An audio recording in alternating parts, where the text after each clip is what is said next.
Greetings. Well, this is an interesting video. So in front of me are the HVAC systems from two different types of Escorts or EXPs. And they do look similar, and the difference might not be what you think it actually is. This one here closest to me is from an 82 EXP. But this unit is going to be the same from 81 to 83. And I need to point out that this is the non-AC HVAC system. The one above it is going to be for the round dash cars. That is going to be for years 84 through 90. That one in particular came out of an 86 Escort. Again, this one too is non-AC only. And that's why they look so similar. But the year difference is the big factor of why some aspects look different, like this and that, the cover over the blend door, and then also this here. And that is the difference between the two dashboards. So yes, so we're going to look through them here, because one question I get a lot is, hey, I'm looking at getting an EXP, and here's what my perfect one would be. And then they start listing some of the body things that they like, your specific body things, like the notch back versus bubble back, smooth nose versus frog eye. And then they list some of the interior stuff, the round dash versus the square dash. And then the guys with the Escorts, some of them are interested in the single piece rear bench. The others are interested in the split seat rear bench.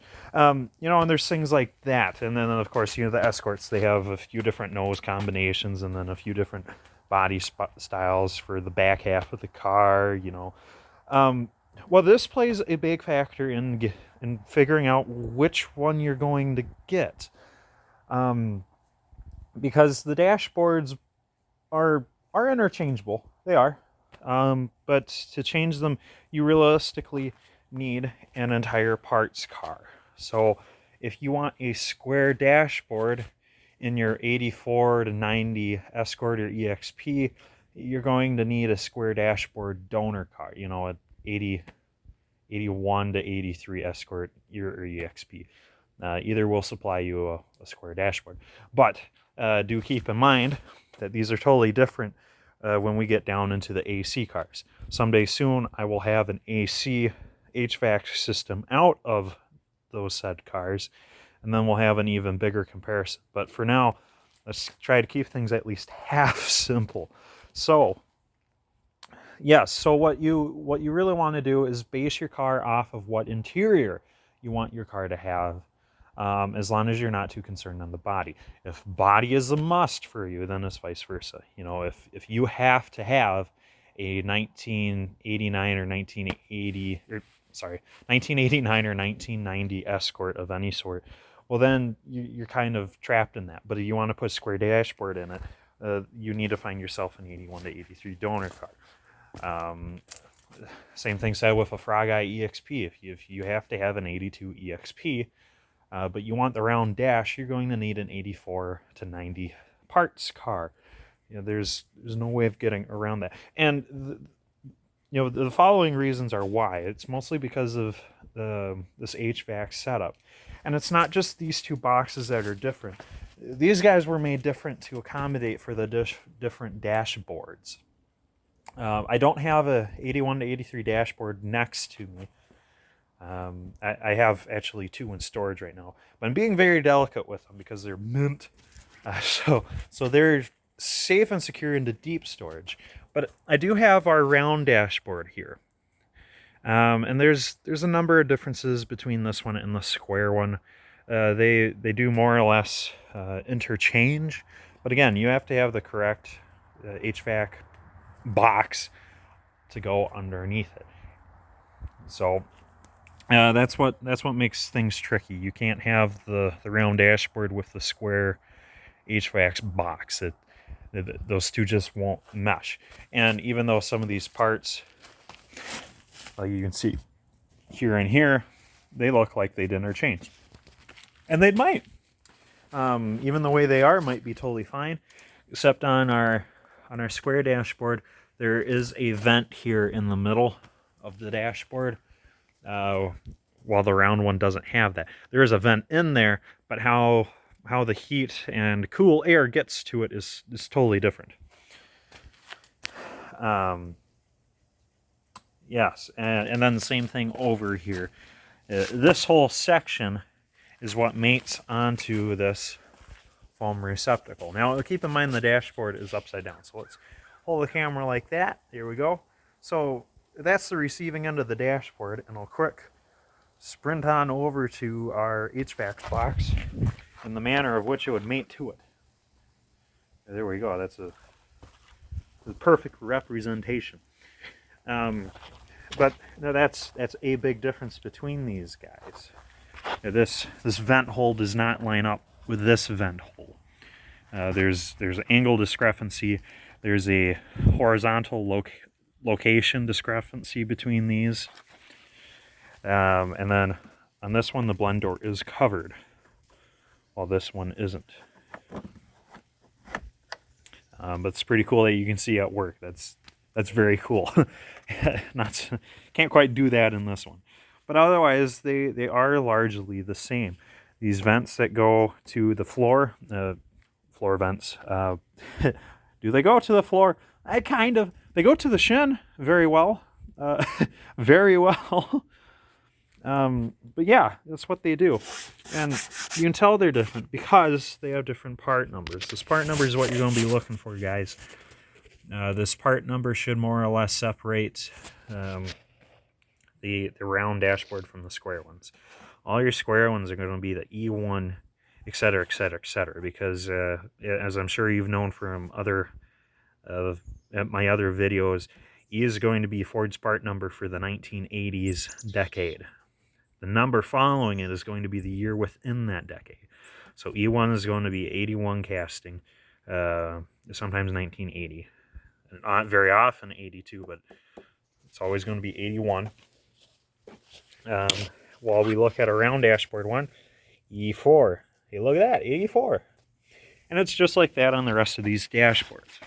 Because sometimes up on eBay, these individual parts will pop up on eBay kind of cheap, and no one will quite know what they're for, but they list the part number because it's easily readable. But they don't know if it's for an Escort or a Mustang or the Fairmont or a Bronco. All they got is the part number, so they'll type that in, and this is what you want to know and need to be aware of when you're buying these. See again, E1, this is our 82. Oh, look at this, E2.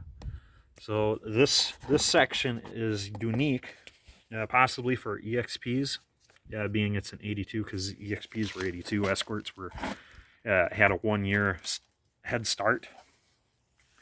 And then on the same parts,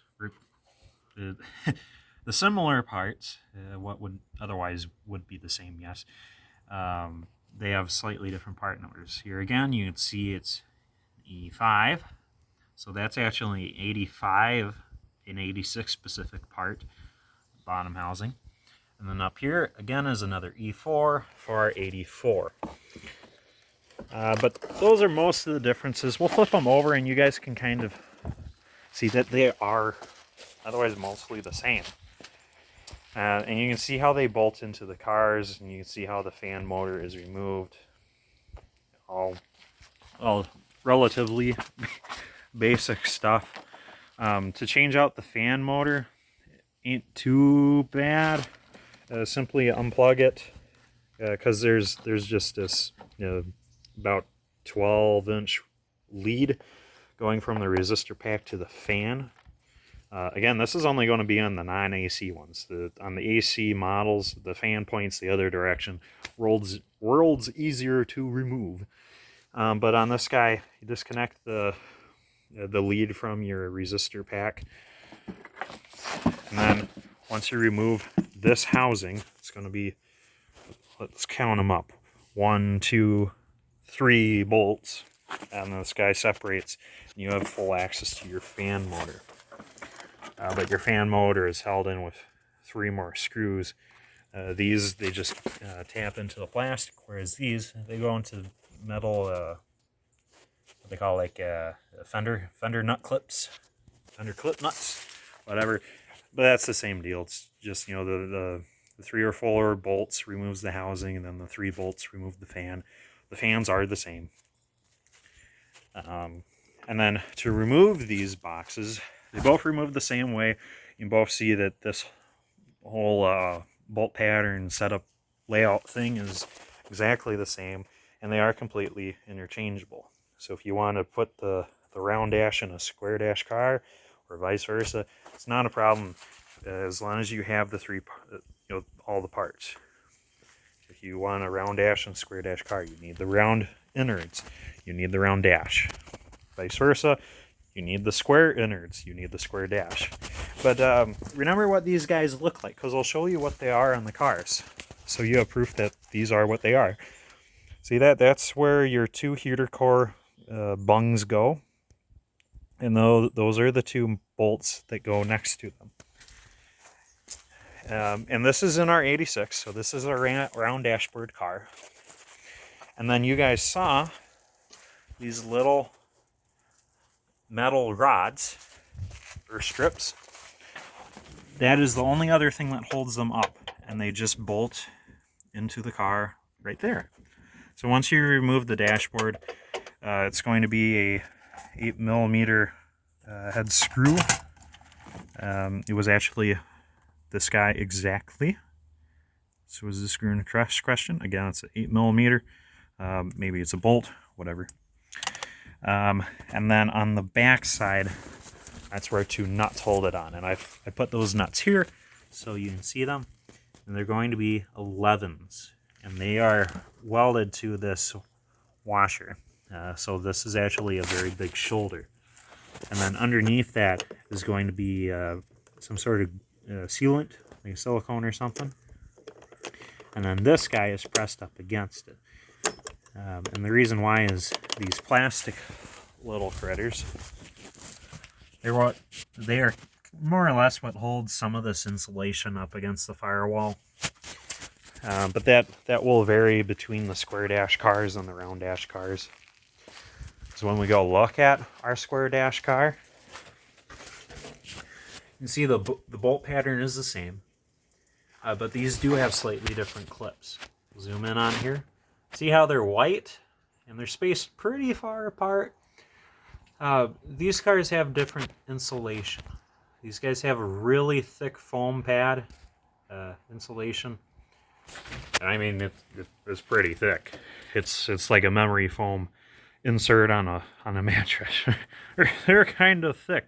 So those use a slightly different retainer, but the bolt pattern is totally the same. And I don't have access to it right now, but where these metal strips bolt onto within the square dash cars is completely identical. But you know, that more or less concludes everything I wanted to talk about. We'll flip these over one last time though, and then I'll show you what is involved with removing the heater core. So with the heater core, you have to remove the hoses that go into the bungs within the engine bay, of course.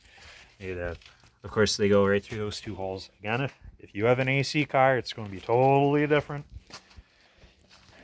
But once you remove those 2 hoses, you have these 4 screws to undo. It's going to be on either dashboard. And then once you remove those screws, this plastic cover will wiggle off. And then hiding behind that cover is going to be your heater core. Reach in there, pinch it, yank it out. But in the process of this, be careful not to tip it, because it's more or less a straight shot out of the heater core. The heater core is about yay long, and it's just a rectangular piece. And the hoses do go more or less straight out of it. So if you were to tip it downwards like this, all the coolant will just come rushing out the end. So that's something to keep in mind. If you change out your heater core, it's handy actually if you point your car uphill, because then all the coolant will sit in that, and as you remove it, all the coolant will still sit in it. until you remove it from the car, and then you can safely dump it out. Otherwise, if you park your car on the level or downhill, as you're wiggling this out, coolant will splash or trickle out of it and into your HVAC box, or once you pull out all the way, it'll fall onto your carpet. And the problem with coolant is it stains carpet. Stains it bad, real bad, especially if it's gray or blue. It will stain it green, sometimes yellow. It's just horrid that way. But yeah, that's everything I wanted to talk about. Do keep in mind I will be making a full comparison video between the round dashboard and the square dashboards. And like I said, as soon as I get an AC HVAC box out of each car, I'll again have another comparison. So we'll have one between the what I'll say is doing a AC conversion into a non-AC car, which is very interesting because there are a lot of differences. There's different holes cut into the firewall, so it's not a straightforward swap. There's a lot involved. Very doable though. So don't let me discourage you. It's very doable, but you will need an entire parts car to make it happen. So you can't buy these whole things anywhere anymore. You just can't. You'll never see these whole things up on eBay either. And salvage yards, they're not going to rip these out, because even though, like I showed you, it only takes 1, 2, 3 bolts to remove these whole boxes out. They look very complicated, and there's no hiding that. They always look complicated, whether they are or aren't. So they just discourage yards from ripping them out and throwing them up for sale, because there's not much demand for them. The only way you'd ever need one of these is if you were converting from AC to non, or vice versa. So, yeah. But that's why I make these videos, for your viewing pleasure. I don't know what I'm going to use these guys for, but at the least, it makes for future reference for you guys, and that's priceless in my mind. But anyhow, video's gone on long enough, and I've been rambling on, so we'll catch you later.